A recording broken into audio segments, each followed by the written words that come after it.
सत्संग में अभी 12 दिन पहले सत्संग हुआ था। आज फिर एक सत्संग हो गया। यहाँ पर मणिनाथ के सड़क पर लोग देखते हैं कि हर महीने बहुत सारी संगत आती है। कई दुकानदार बाहर खड़े रहते हैं, देखते हैं कि महीने महीने कोई बाबा जी आते हैं, सत्संग होता है। अब 6 महीने 2 बार में 3-3 महीने तक नहीं होता, क्योंकि मैं बाहर रहता हूँ। लोगों ने देखा कि अभी महीने पहले, अभी 12 दिन पहले सत्संग हुआ था, फिर हुआ, तो लोग पूछते हैं कि ये सब क्या है, कौन सा धर्म है, लोग किस लिए यहाँ पर इकट्ठा होते हैं। जो लोग सत्संगी हैं, जिन्होंने नाम लिया है, उन्हें तो मालूम है। लेकिन जब दूसरा कोई पूछता है कि भाई वहां पर क्या मिलता है, कि नाम मिलता है, तो कई आदमी तो नाम समझते भी नहीं क्या होता है।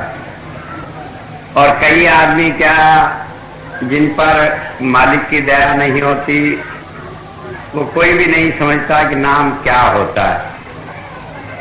क्योंकि सारी दुनिया नाम को अक्षर समझकर उसी के चक्कर में पड़ी रहती है। कोई राम राम को कह रहा है नाम है, कोई ओम नमः शिवाय को कह रहा है नाम है, कोई दूसरे अक्षरों को रट रहा है। और हो ये जाता है कि जो जिस अक्षर को रखता है वो समझता है कि इसी मंत्र के जपने से उद्धार होगा, बाकी किसी से कुछ नहीं होगा। मुझे याद है एक बार बाबा सावन सिंह जी महाराज के समय की बात है। कुछ भाई जाकर उनसे कहने लगे कि आप लोगों को जो नमस्ते करते हैं उसके बाद उसके लिए कहा करें कि वो राधा स्वामी बुलाएं। वो कहने लगे नहीं भाई, मैं कुछ नहीं कहता, जो जिसका मन है वो बुलाए। कुछ आदमी कहने लगे वाहेगुरु बुलवाएं, जैसे हम कहते राम राम नमस्ते, कोई कहने लगता राधा स्वामी। जब ये बात हुई तो सरदार लोग कहते हैं वाहेगुरु। तो जब ये बात हुई तो बाबा जी ने कहा जो जिसका मन आए वो कहता रहे। तो जब ये बात हुई तो कुछ दिनों बाद एक ग्रुप उनसे नाराज हो गया, उसने आना छोड़ दिया, फिर खिलाफत करने लगा। लेकिन संत की खिलाफत हम अपने मन से तो कर सकते हैं, लेकिन परमात्मा को मंजूर नहीं होती। आखिर में जिन्होंने खिलाफत की वो कोई झगड़े में पड़ गए, जेल में बंद रहे, पड़े रहे बहुत दिनों तक। बाबा जी को ख्याल आया कि थे तो ये मेरे ही शिष्य, मेरे ही गुरु भाई हैं। गए, जाकर उनसे जेल में मिले, बातचीत हुई। तो जब बाबा जी को उन्होंने देखा तो वो आंखें भरकर कहने लगे राधा स्वामी। जब ये बात कही, बाबा जी कहने लगे भैया वाहेगुरु की फतेह नहीं बुलाते। कहने लगे हमारी तौबा, जो आप कहें वही ठीक। तो मैं कह रहा हूं कि लोग इतने कट्टर हो जाते हैं कि इन अक्षरों को ही नाम समझने लगते हैं। कोई कहता है कि राधा स्वामी का जाप करो, कोई कहता है 5 नामों का जाप करो, कोई इन 5 नामों में से भी किसी को तोड़ता है, मरोड़ता है, टेढ़ा करता है, मेढ़ा करता है, और ये समझते हैं कि शायद यही मंत्र है। लेकिन इस बात को बड़ा साफ बताया संतों ने कि अक्षर कोई नाम नहीं। नाम तो तवज्जो है संत की, नाम तो ख्याल है जो संत आपके साथ जोड़ता है, और जब उससे उभार मिलता है उसका नाम नाम है।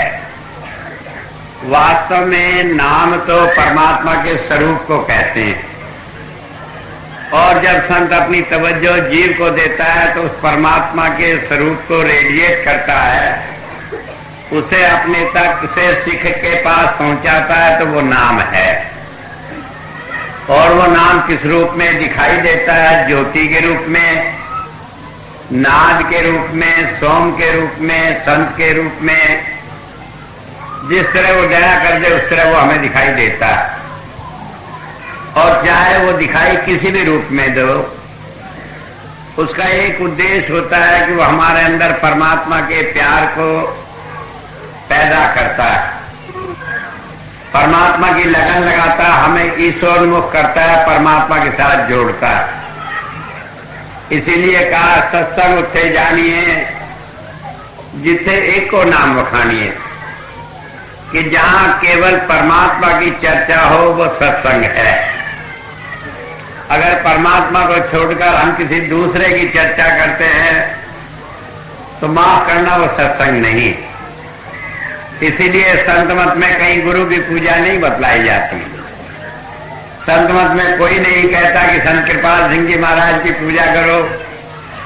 संत मत में कोई नहीं कहता कि बाबा जयमल सिंह जी महाराज की पूजा करो या सावन सिंह जी महाराज की पूजा करो, क्योंकि संत एक पोल है, एक मनुष्य देहधारी है जिसके माध्यम से हमें परमात्मा की प्राप्ति होती है।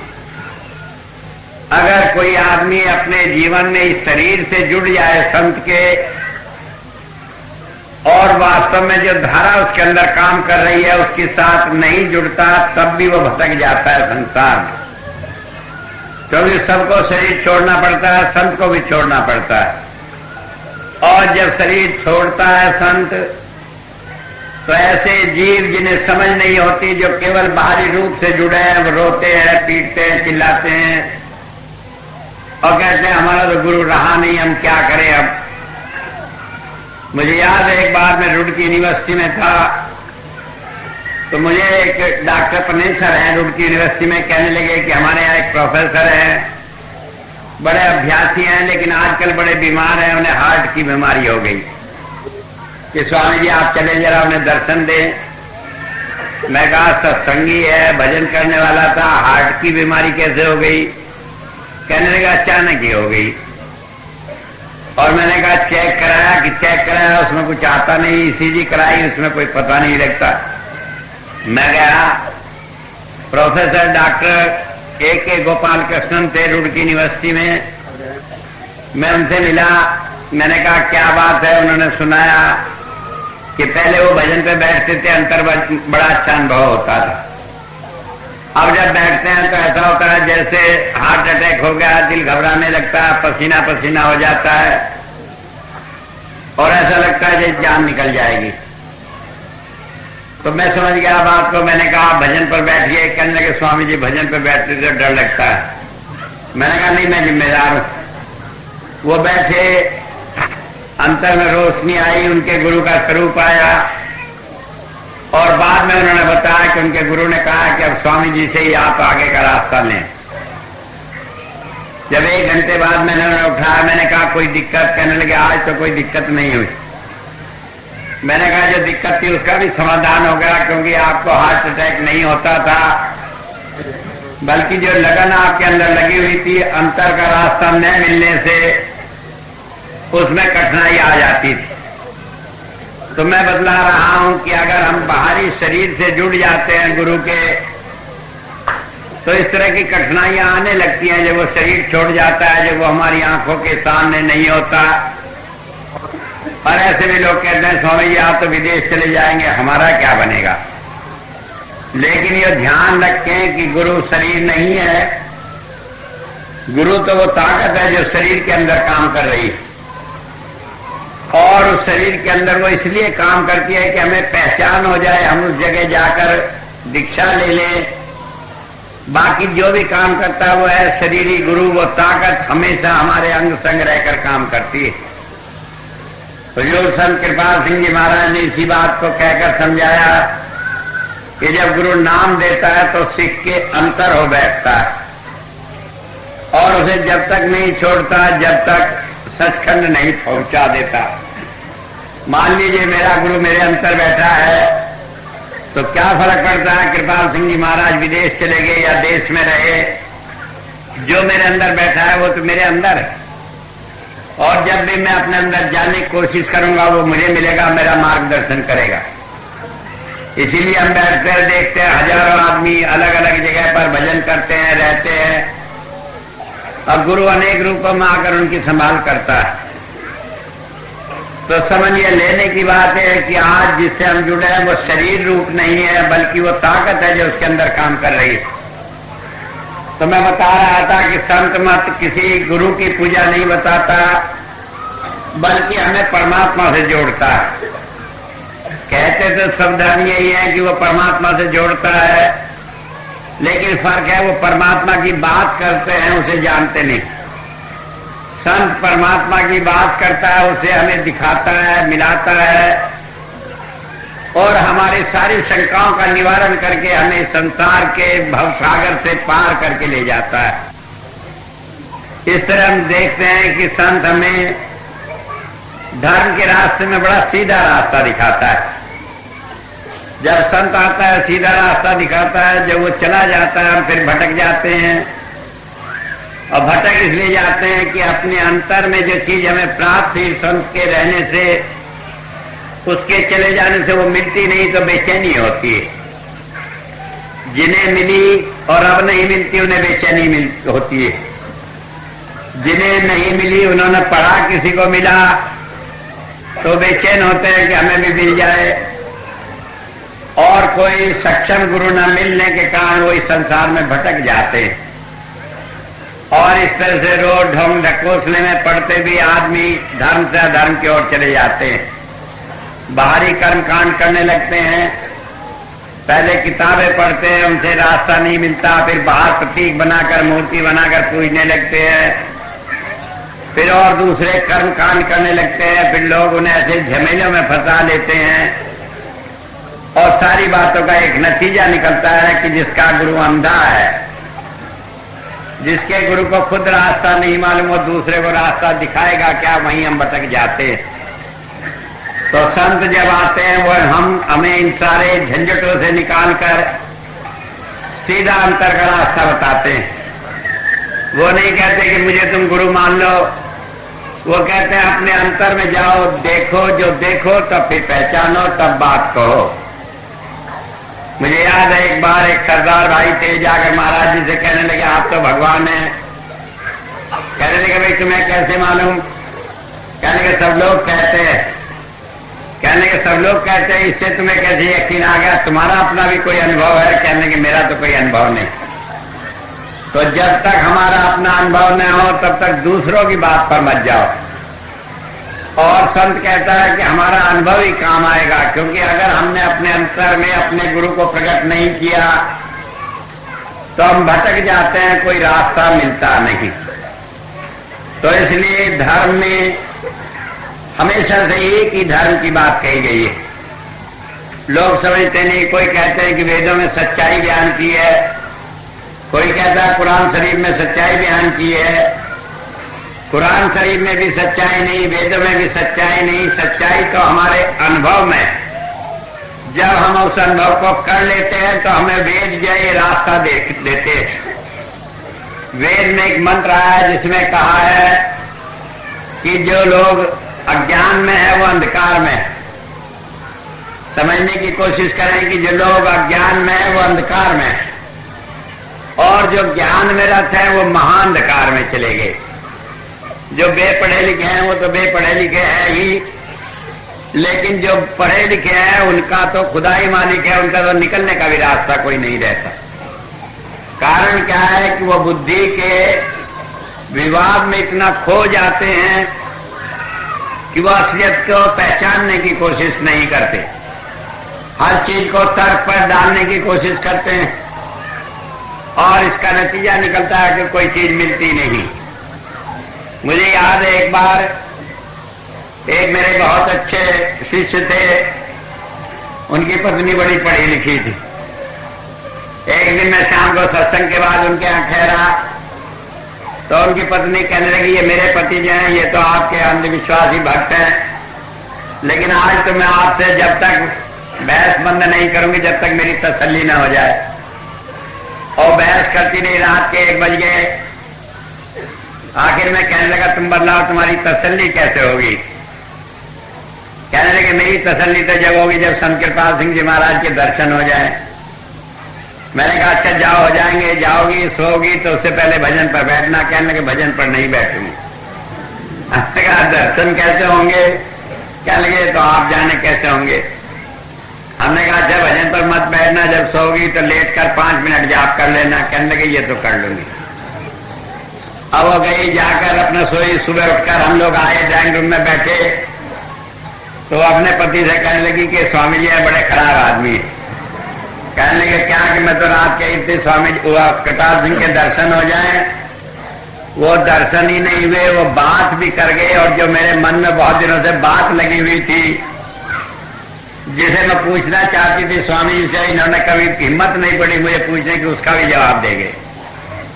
मैंने कहा मुझसे क्यों नहीं बताती, बात क्या है? कहने लगे आपसे क्या बताऊं, मेरी बुद्धि तो हार गई जब मैं सारा वो चमत्कार देखा।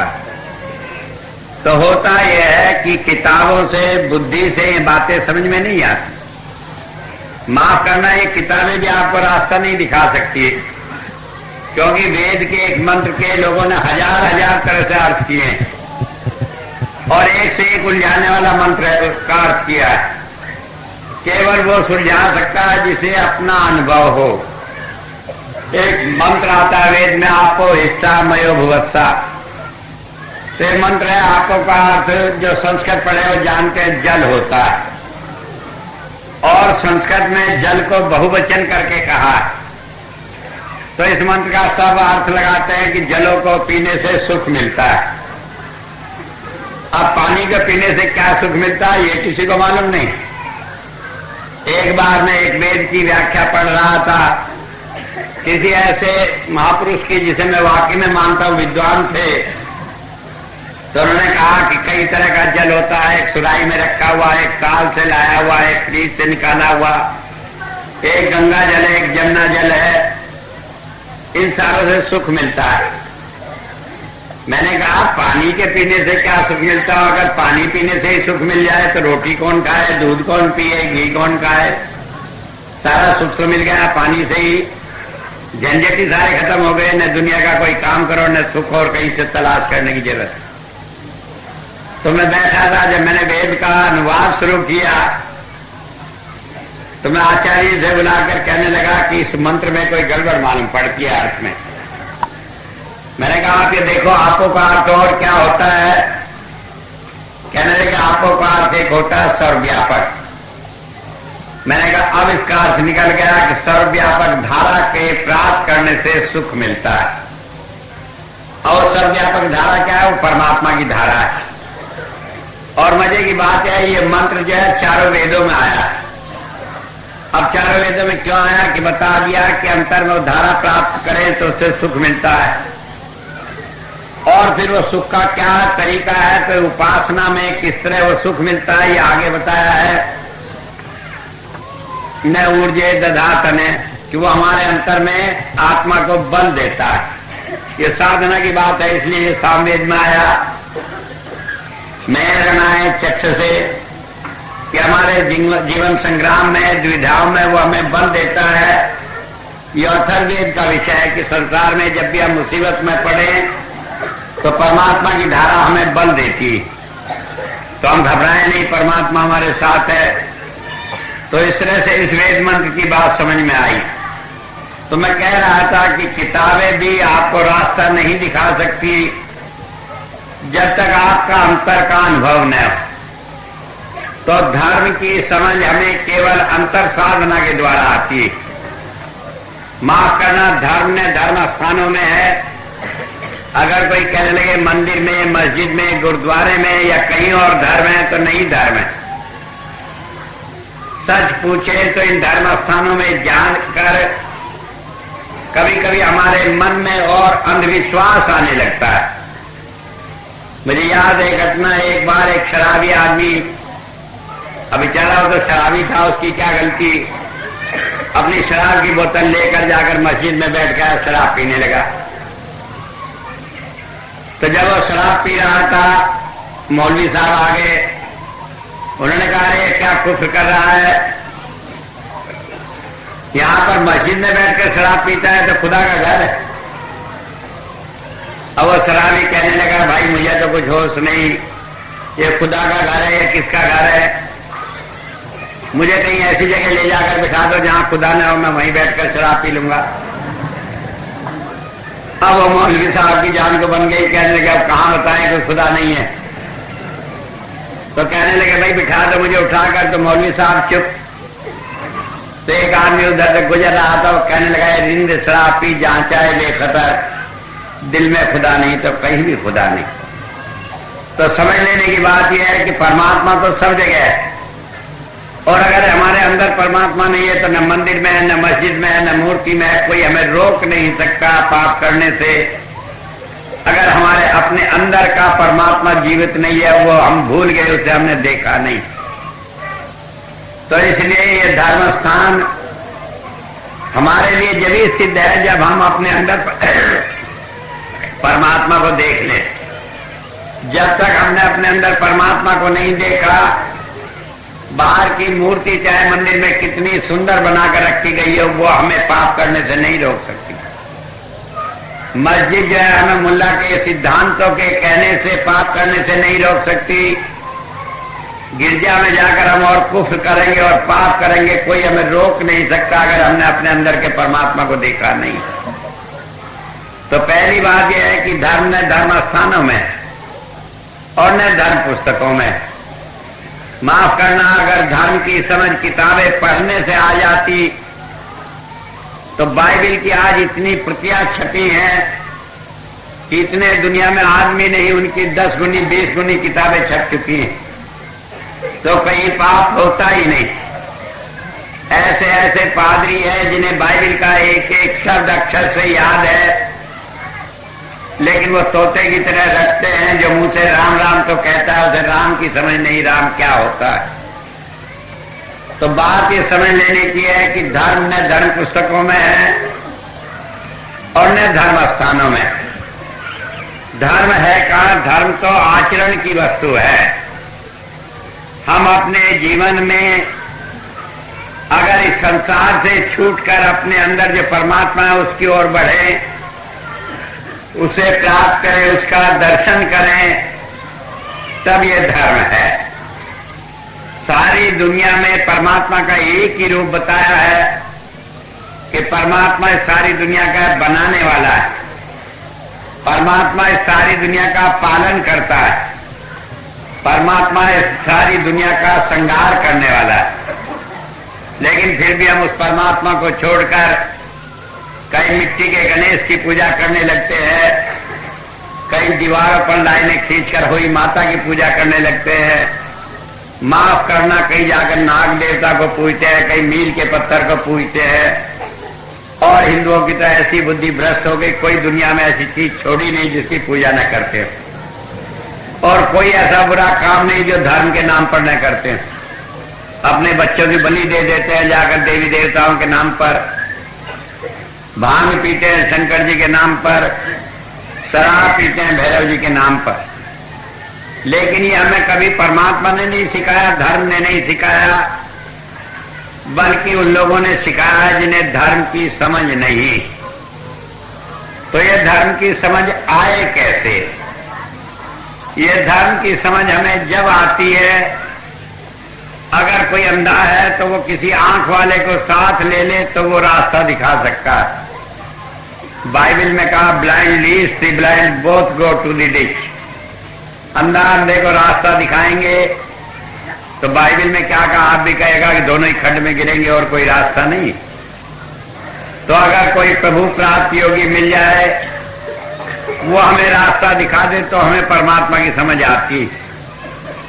लेकिन मुश्किल यह है, प्रभु प्राप्त योगी कौन है, क्या उसकी पहचान है, किसके पास हम जाएं? क्योंकि यहां तो सारे भगवान बने रहते हैं। एक बार मुझे याद है, एक आदमी हुजूर के पास गया। हुजूर ने कहा, कहो भाई कौन हो? कहने के मैं तो दासों का दास। कहने के भाई तुम्हारे तो चरणों में माथा टिकाना चाहिए, क्योंकि मैं तो अभी दास भी नहीं बना, तुम दासों के दास बन गए। तो बात समझ लेने की है, शब्दों में तो कोई कुछ ही कह ले, लेकिन वास्तविकता क्या है ये हमें देखनी पड़ती है। जब हम कहते हैं कि कोई कहता है कि वो संत है, उसने परमात्मा को पाया है, तो हम इसी बात से न मान ले कि वो कह रहा है उसने पाया है। क्योंकि दुनिया में ढोंग ढकोसले बहुत चलते हैं। लोग बहुत लंबे चौड़े दावे करते हैं कि परमात्मा तो हमारे घर में रोटियां पकाता है, झाड़ू देता है, कपड़े धोता है। सवाल यह है कि हम कैसे मान लें कि वो कुछ काम हमारे करता है। और इसकी पहचान ये है कहा तुरंत मिलावे राम से उन्हें मिले जो खोज। जो ऐसे प्रभु प्राप्त योगी की शरण में जाता है उसे भी वो उसके अंतर में परमात्मा की प्राप्ति कराते हैं, उसका रास्ता बताते हैं, बाहर कहीं नहीं भटकाते। अब क्या परमात्मा का रास्ता दिखाते हैं?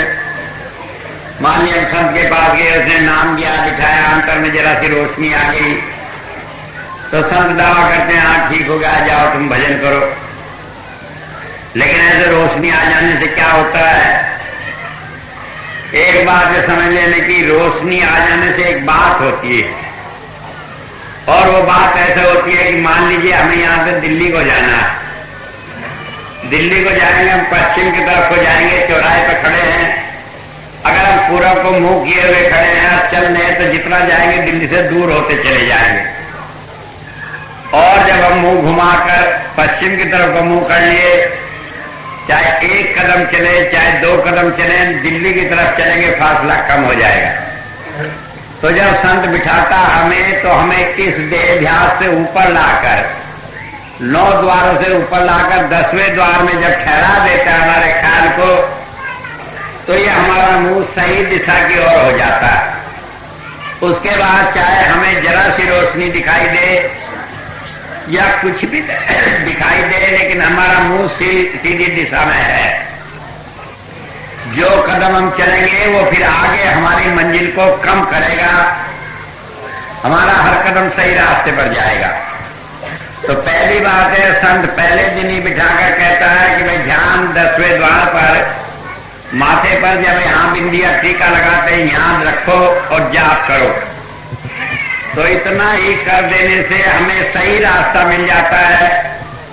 कम से कम इतना तो हो गया कि आगे जो भी कदम हमारा पड़ेगा वो उल्टे रास्ते पर नहीं जाएगा। और अगर दया करके उसने थोड़ा अनुभव भी दे दिया, जरा रोशनी भी आ गई, तो सही दिशा में एक कदम चल निकलता है। मुझे याद है एक बार एक बहन महाराज जी के पास गई, कहने का महाराज जी कुछ नहीं दिखाई देता। कहने के बीबी कुछ नहीं, कहने लगे नहीं बस जरा सी रोशनी आती है। कहने के जा बीबी परेशान न हो, लोग इतने इतने साल तपस्या किए, उन्हें रोशनी नहीं आई, तुम कहते हो जरा सी आती है। कारण क्या है कि हजारों जन्म तो इसीलिए गुजर जाते हैं कि हम वही सही दिशा में नहीं कर पाते। जब संत मिलता है तब बताता है कि बाहर के झंझट छोड़ो, अंतर में जाओ तो परमात्मा मिलेगा।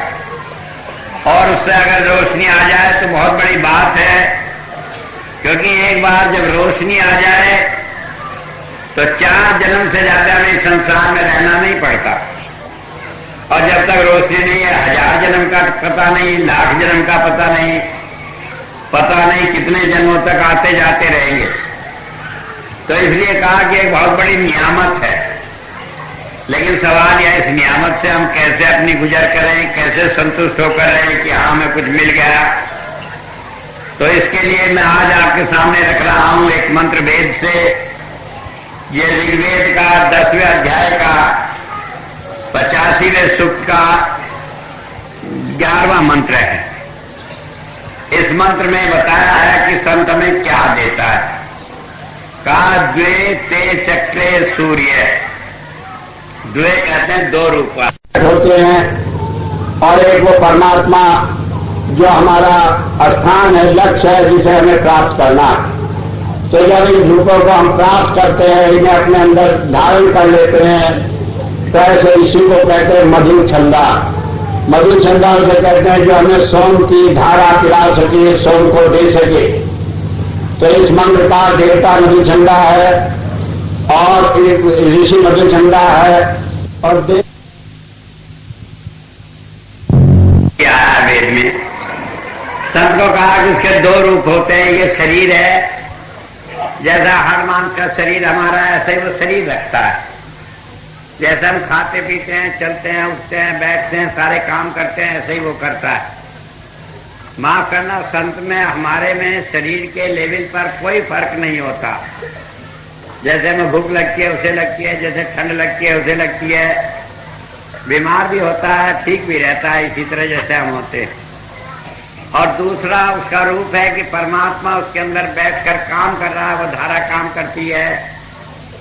जब वो उस लेवल पर काम करता है तो वो परमात्मा का रूप धारण करके काम करता है। तो इसलिए जब हम उसे देखते हैं शरीर रूप से, जब हमारा दृष्टिकोण उसके बाहरी रूप पर रहता है तो वो हमें आदमी मालूम पड़ता है, मामूली, मामूली से भी कहीं कहीं बड़ा खराब मालूम पड़ता है।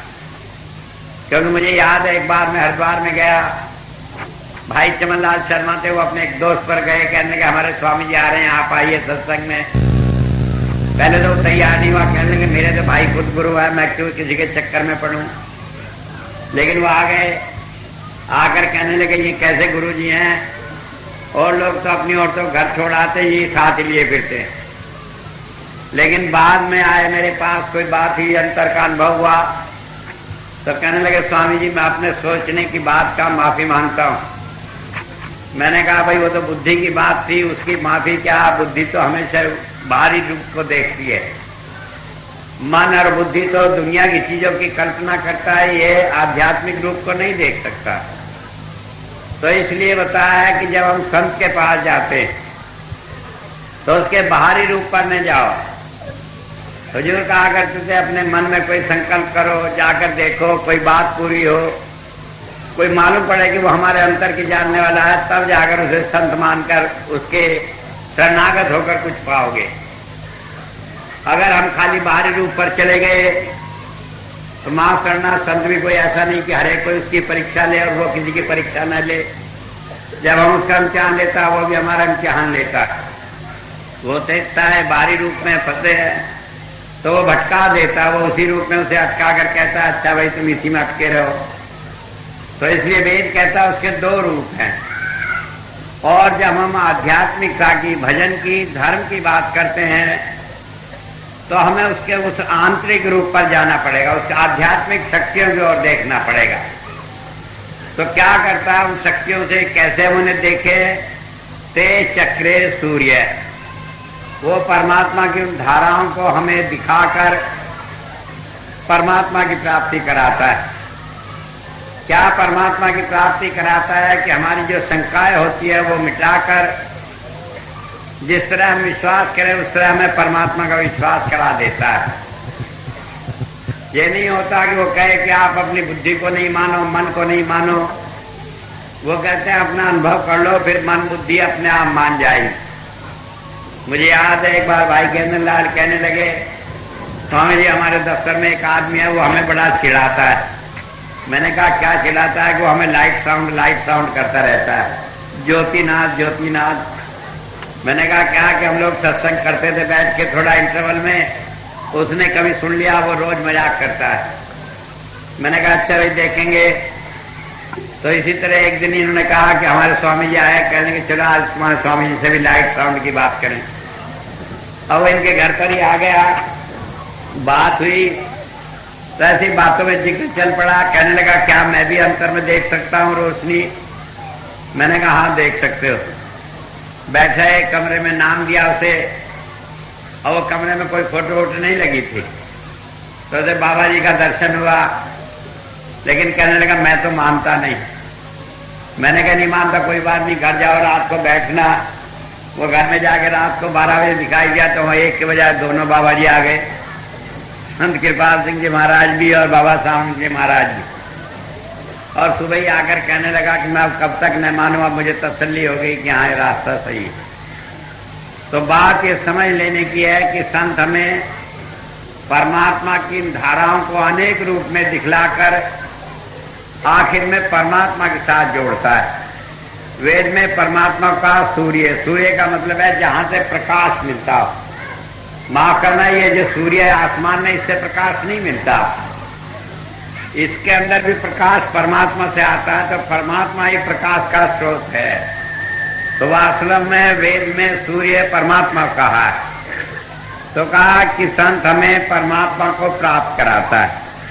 आगे कहा कि भाई परमात्मा को प्राप्त कराता है क्या, इसीलिए धर्म का रास्ता है। तो वेद का ऋषि आगे कहता है ब्राह्मणा ऋतु था विदु। ऋतु था कहते हैं सत्य को, सत्य उसे कहते हैं जो परमात्मा के समान हो। सत्य नहीं होता कि हमने जो कह दिया वही सच है। बल्कि कहा गुरु नानक देव जी महाराज ने, आज सच जुगाद सच है भी सच, नानक होती भी सच, कि जो आज भी सच है, आदि में भी सच था, युगो युगों में सच था, और जब तक ये दुनिया रहेगी तब तक जो सच है वही सच है। तो इसलिए बताया कि संत हमें क्या करता है, परमात्मा के सत्य ज्ञान को देता है। अब इस सत्य ज्ञान से क्या होता है कि हमें जीवन में सारे काम करने में सहूलियत होती है। सहूलियत ये होती है कि हम इस संसार में इसलिए आए हैं कि हमारे पिछले कर्म नष्ट हो जाएं। अब मान लीजिए कोई मेरे से रुपया उधार मांगने आया, अब मैं सोचूंगा इसे दूं या न दूं, फिर सोचूंगा इसकी कितनी जान पहचान है, किससे वसूल हो सकता है, अगर ये नहीं देगा तो इसलिए बुद्धि से सोचकर रुपया देता हूं। लेकिन अगर मुझे मालूम है कि पिछले जन्मों का इसका लिया हुआ है और इस जन्म में देना है, तो फिर मैं नहीं सोचता ये वापस देगा या नहीं देगा, सोचता हूँ पिछले जन्मों का कर्म मिटेगा, रुपया देकर छुट्टी करूं। लेकिन सबको इसीलिए देता रहूं, पिछले जन्मों का कर्म निमट जाएगा तो रुपया भी निमट जाएगा और कर्म भी बढ़ जाएंगे। क्यों, बहुत सारे नए ले जाएंगे जिनका पिछला चाहता नहीं। तो ये ज्ञान क्या सच है क्या नहीं है, ये हम अपनी बुद्धि से नहीं बल्कि परमात्मा हमारे अंतर में देता है। कैसे देता है, जब जो चीज करने की होती है उसके लिए दूसरे तरह की धारा आती है नाद की, और जो चीज करने की नहीं होती उसके लिए दूसरी तरह की धारा आती। मुझे याद है एक बार जर्मनी में हमारी जो वहाँ की इंचार्ज है एके क्रोस सर, उसे कुछ रुपयों की जरूरत थी सत्संग के लिए। वो मेरे से कहने लगी, मैंने कहा कोई सत्संगी दे देगा, कोई आदमी दे देगा भाई। कहने लगी मैं किससे मांगू, मैंने कहा कि तुम किसी से बात कर लेना। और उसने एक महिला से बात करी कि मुझे 1.5 लाख मार्क की जरूरत है। तो कहने लगी, जब मैं उससे बात करने लगी मेरे कान में धुन आने लगी, और उसने तुरंत हाँ कर ली, वो रुपया दे दिया। तो दोनों बात ठीक हो गई कि हाँ इससे रुपया लेना ठीक भी है और यही सही व्यक्ति था जिससे रुपया लेना। तो इस तरह से जब अंतर में मार्गदर्शन हो जाता है तो इस संसार में जो भी हम कर्म करते हैं उससे हम फंसते नहीं, केवल पिछले कर्मों का निपटान होता है, भुगतान होता है। तो वेद क्या कहता है कि संत हमें परमात्मा की वो धारा देकर मार्गदर्शन करता रहता, हमारा रास्ता दिखाता रहता, हमें उल्टे रास्ते पर जाने नहीं देता। कोई काम हम करें या न करें, किस तरह करें, ये सब हमें अपने आप किसी न किसी रूप में वो दिखाता रहता है। जब हम अपने मन से सोचते हैं तो हम अपना रास्ता ढूंढते हैं, जब हम उसको पर छोड़ देते हैं तो वो संत अपने आप कोई बहाना करके सही रास्ता दिखा देता है। और उस रास्ते पर चलकर जो भी हम काम करते हैं, चाहे वो देखने में ठीक लगे या गलत लगे, लेकिन वो हमारे पिछले कर्मों के अनुसार ठीक रास्ता होता है और उस पर चलकर हम अपने अध्यात्म के मार्ग पर आगे ही बढ़ते चले जाते हैं। तो एक काम क्या होता है कि भजन में जब भजन बनने लगता है तो हमारा मार्गदर्शन होता है, हमें रास्ता खुद मालूम पड़ने लगता है, हम उलझते नहीं संसार में। और इसीलिए कहा ना कोई बैरी ना ही बिगाना, सगल संग हमरी बनाई, कि ना हम किसी से बैर करते, मान लीजिए कोई नुकसान कर गया कि शायद कोई कर्म था निपटा दिया, और न किसी की भलाई करके हम सोचते रहते कि हमने इसकी भलाई की है, क्योंकि कोई कर्म है जिस तरह निपट रहा है निपट रहा है। जहां जिससे प्यार है, जहां जिससे बैर है, जहां जिससे अलगाव है, वो अपने आप अंतर से होता चला जाता है, हम अपनी बुद्धि से करना नहीं पड़ता। वेद में आगे का अथ एकम चक्रम यत गुआ, कि वो परमात्मा की वो सारी धाराएं हैं वो संत सब हमारे अंतर में देता है। एक बात समझ लेने की, वो बाहर हमें कुछ नहीं देता। ऐसा नहीं होता, कई आदमी कहते हैं बिठा दिया कि चलो ये दिखा दिया, बल्कि वो रास्ता बताता, फिर हमें सारी चीजें अपने आप मिलती चली जाती और बार बार मिलती चली जाती। वेद में एक बात कही है संत के लिए, अथ, अथ का मतलब होता है अल्फा, जो सृष्टि के आदि में था। तो कहा जो संत आज बैठा है वही सृष्टि के आदि में था, क्योंकि संत ये शरीर नहीं, संत तो वो धारा है जो उसके अंदर काम कर रही है। आप ये समझ लें जैसे बिजली का एक बल्ब है, तो बिजली का बल्ब फ्यूज हो जाता है तो बिजली वही रहती है जो पहले से आ रही है, चाहे बल्ब दूसरा लगा दे। तो इसलिए कहा कि वो परमात्मा की धारा को हम न भूल जाएं, शरीर के चक्कर में न पड़ जाएं। तो इसलिए संत को संत न कहकर अत कहा है कि वो आदि से चले आने वाली धारा जो है वही हमें हमारे अंतर में सारी कुछ प्राप्त कराती है। और आगे बताया कि तद वातये इत इदु, कि उस गतिशील धारा को देकर, वातये कहते हैं जो हमेशा अपने आप बहती रहती है। अब मान लीजिए हम किसी मुसीबत में हैं, बैठकर भजन करें तो भजन बनता नहीं, क्योंकि चिंता सवार होती है। लेकिन जब हम रोजाना भजन करने लगते हैं तो जैसा कि भाई रघुवीर सिंह कह रहे थे कि दुख में सुमरन सब करें, सुख में करें को, जो सुख में सुमरन करें तो दुख काहे को। जब हम रोजाना भजन करते हैं तो जब कोई मुसीबत होती है तो वो नाद अपने आप आकर हमें रास्ता बता देता है, मुसीबतों से निकाल देता है। आज नहीं निकालता, इसलिए नहीं निकालता कि जब मुसीबत पड़ती है तभी हमें याद आती है। एक बात मैं बतला दूं कि आप ये मत सोचें कि मुसीबत आई हमने याद करा तो संत मदद नहीं करेगा, करता था वो जब भी है। लेकिन बात सीधी सी, एक बच्चा है वो रोज अपना प्यार जोड़े माँ से कहना मानता है तो माँ उसे सब कुछ देती है। अरे एक बच्चा कहना नहीं मानता, जब वो मांगने आता है तो डांट डपट करके देती है। मिलता तो उसे भी है लेकिन डांट डपट के बाद मिलता है। अब आपकी मर्जी है भाई, आप डांट डपट से लेने वाले बने या प्यार से लेने वाले बने। तो ये फर्क होता है कि हम अपना भजन में अपना ध्यान गुरु के साथ जोड़े रखें, अंतर में उस परमात्मा की शक्ति के साथ जोड़े रखें। आपको दिव्यानंद के सोचने की जरूरत नहीं, आपको तो उस नाम को सोचने की जरूरत है, उस अंतर की ज्योति को सोचने की जरूरत है जिससे उसने जोड़ा है। और जब हम उसके साथ जुड़ जाते हैं तो हमारे सारे काम अपने आप बन जाते हैं। कहा कबीर साहब ने, कहने के जैसे पतिव्रता स्त्री होती है उसे कभी कोई चिंता नहीं होती, वो सोचती है उसका पति का काम है कि वो उसकी सारी जरूरतें पूरी करेगा। जो पतिव्रता नांगी रहे वही पति को लाज, अगर जो नंगी है तो उसके पति को लाज आएगी। ठीक इसी तरह जब हम परमात्मा के आश्रित हो जाते हैं, प्रभु आश्रित हो जाते हैं, तो परमात्मा हमारे सारे काम बनाता है, कोई काम हमारा बिगड़ता नहीं। एक बार कभी आप जीवन में इसका अनुभव करके देखें, आप सोचते नहीं तो उससे पहले काम बन जाते हैं। और अब हालत यह है कि हम आप दुनिया के चक्रों में पड़े सारी जिंदगी मत्था टेकते मर जाते हैं, कोई काम बनता नहीं।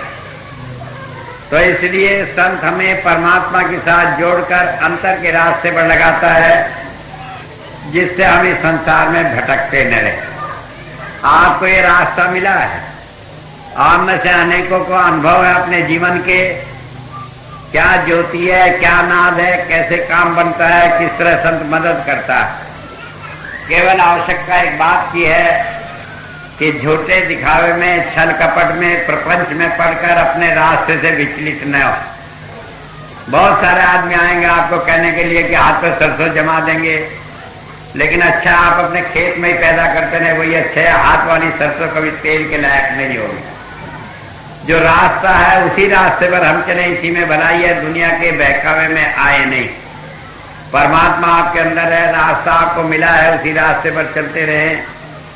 ठीक है, आपको ये लगता है कि हाँ स्वामी जी के पास जाने से खर्चा पड़ा, मत आए, घर पे बैठकर ही भजन करें।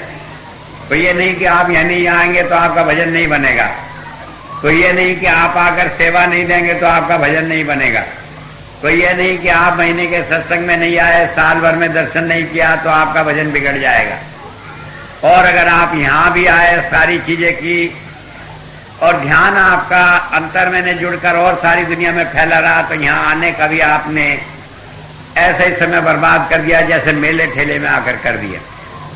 माफ करना वो तो नहीं होगा, क्योंकि जब यहाँ आओगे तो मुझे भी ख्याल होगा कि मेरा नाम बदनाम होगा अगर यहाँ आकर भी नुकसान में रहे।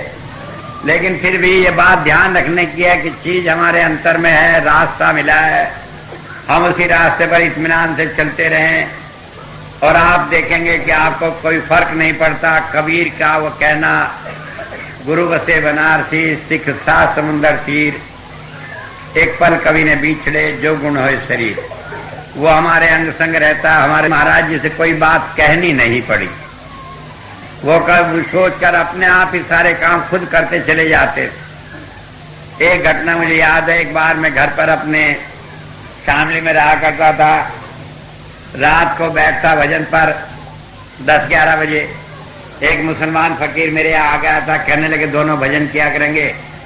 मैंने उसे अपने मकान पे नीचे के मंजिल में ठहरा दिया, मैं ऊपर में था। तो हमारा उसका समझौता हुआ कि रात को 11 बजे वो घंटी बजा देगा और घंटी सुनते सार मैं उठकर खांस दूंगा तो मालूम हो जाएगा मैं भी जग गया, वो भी जग गया, दोनों भजन पर बैठ जाएंगे। एक दिन उसने घंटी बजाई, मैं उठकर भजन पर बैठ गया।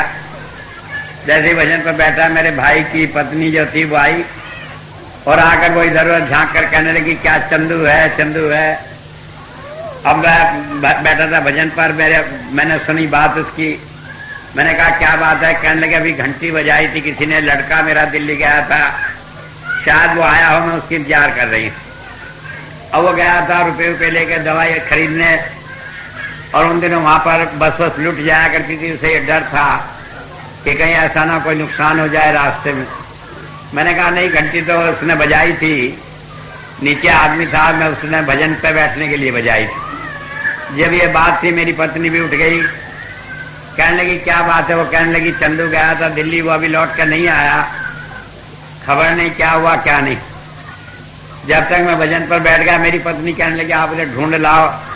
मैंने कहा नहीं, मैं तो भजन पर बैठता हूँ, मैं कहीं ढूंढने नहीं जाता। तो इतनी बात हो गई, मैं लेट गया। वो कहने लगी बताओ लड़का आया नहीं दिल्ली से, क्या होता, जरा देर ढूंढ ही लाते। मैं बैठ गया भजन पर, थोड़ी देर में महाराज जी आए, कहने लगे भाई उठ, अब तेरा भजन हो गया। मैंने कहा क्यों? कहने लगे वो लड़के की तलाश थी ना, वो आ गया। मैंने कहा मैं तो नहीं कहा कि लड़के की तलाश थी। कहने लगे तेरे मन में तो थी, तलाश थी कि नहीं? क्यों नहीं गया? तो ढूंढने, ये सोच कर कि महाराज जी ढूंढ कर लाएंगे, और जब महाराज जी ढूंढ कर लाएंगे तो यही तो प्रार्थना है, ये तो तुम्हारे मन में था। मैंने कहा ये तो था, नहीं बोला मैं भजन पे क्यों बैठ जाता, जो मुझे दावा नहीं होता है मेरा गुरु लाएगा। कहने लगे फिर तो तुम्हारी बात सुन ली। अब आप सुनिए कि हमने सोचा तक नहीं, सोचने भर से काम हो गया। और अगर इस हालत में भी हम दुनिया में भटकते फिरें तो ये हमारी मूर्खता है, और इससे ज्यादा क्या हो। तो जरूरत है कि हम अपने सही रास्ते पर लगे रहे, इधर उधर भटके नहीं। तो इतनी बात कहकर मैं अपनी बात को समाप्त करता हूं। जैसे कि आप लोगों को मालूम है पहले से कि आज